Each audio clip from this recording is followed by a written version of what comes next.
ରହିले आपणकर किसी क्षति ना जो लाभ आप जाते आगर लगे चाष होता भूतकरा 40 किलो धान पाते एवं चाष आम उन्नत कौशल शिखिगले भूतकरा क्विंटाले 20 किलो धान पाऊ कहीं जो लाभ ये मनुष्य से जाए किंतु ये मनुष्य बुकामी करदे जो लाभ से जाऊनी आज्ञा हरिबल देले जे केते लाभ से कथा बुझीबा वाला बुझी बोले हरिनाम कि आनंद डुबले जाना जा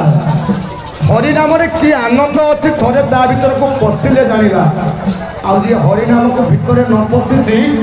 हरिनाम केते आनंद से कथा से बुझी निवेदन करी दुष्ट कलाकार जीवन आपण मैंने गीत शेष में हरिबल दिंतु करताली दिंतु कहीं जो पिला माने नाचुंट गाँव बजाऊँ से उत्साहित करूँ से भल गाइबे भल नाचे यदि आपण मैंने किसी न कही एमती बसी रे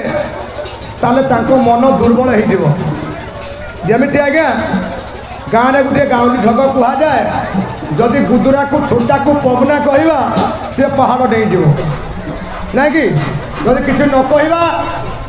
तू भल पढ़ुनु गोटे छुआ पाठ भल पढ़ुनी ताको बार बार गाड़ा पिटा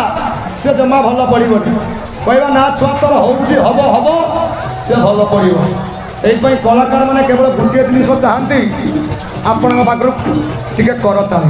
ता छड़ा आम मैंने किसी चाहूनु तो आसतु पर गीत शुणा।